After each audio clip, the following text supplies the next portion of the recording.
គុណតម្លៃ5យ៉ាងដែលមនុស្សស្រីគួរមានក្នុងខ្លួន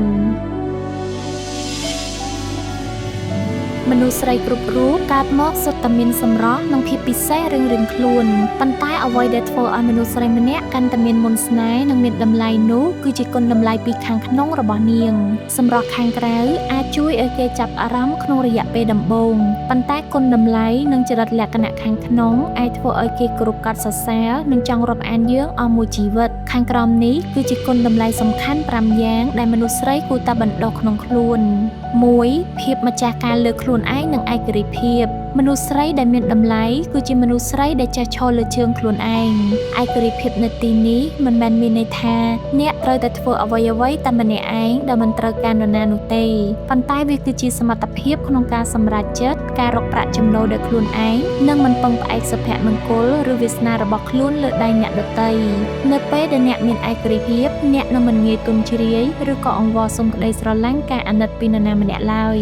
2ភាពឆ្លាតវៃនិងការរៀនសូត្រឥតឈប់ឈរការអប់រំនិងចំណេះដឹងគឺជាគ្រឿងអលង្ការដែលថ្លៃថ្នូរបំផុតសម្រាប់មនុស្សស្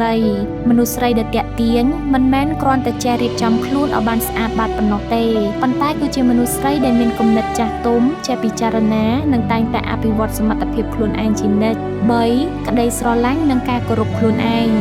មុននឹងរំពឹងឲ្យអ្នកដទៃមកស្រឡាញ់និងគោរពយើងត្រូវតែចេះស្រឡាញ់និងគោរពខ្លួនឯងជាមុនសិនមនុស្សស្រីដែលស្គាល់តម្លៃខ្លួនឯងនាងនឹងដឹងច្បាស់ថាអ្វីដែលខ្លួនគួរបដិសេធហើយអ្វីដែលខ្លួនគួរបើកចិត្តទទួលនាងនឹងមិនព្រមឲ្យនរណាម្នាក់មកមើលងាយបន្ទាបតម្លៃឬក៏ធ្វើបាបផ្លូវចិត្តឡើយ4ចិត្តសប្បុរសនិងក្តីអាណិតអាសូរភាពរឹងមាំខាងក្នុងមិនមែនមានន័យថារឹងរូសឬក៏មើលរំលងអ្នកដទៃនោះទេមនុស្សស្រីដែលមានតម្លៃពិតប្រាកដគឺតែងតែមានបេះដូងទន់ភ្លន់ចេះយកអាសារអ្នកដទៃមានក្តីមេត្តានិងចេះយកចិត្តអ្នកដទៃភាពទន់ភ្លន់និងចិត្តសប្បុរសនេះហើយដែលវានឹងជួយសម្រាលភាពតានតឹងជុំវិញខ្លួននិងធ្វើឲ្យអ្នកក្លាយទៅជាពន្លឺកក់ក្ដៅសម្រាប់មនុស្សដែលនៅជិត5ភាពស្មោះត្រង់និងសេចក្តីថ្លៃថ្នូរសេចក្តីថ្លៃថ្នូរមិនអាចទិញបានដោយសារលុយនោះទេប៉ុន្តែវាស្ដែងចេញតាមរយៈទង្វើពាក្យសម្ដីនិងភាពស្មោះត្រង់របស់អ្នកការរស់នៅដែលមានគោលការណ៍ច្បាស់លាស់នឹងធ្វើឲ្យអ្នកក្លាយទៅជាមនុស្សស្រីដែលទទួលបាននូវការកោតសរសើរនិងការគោរពប្រតិបត្តិចេញពីបេះដូងរបស់អ្នកដទៃដែលពិតប្រាកដ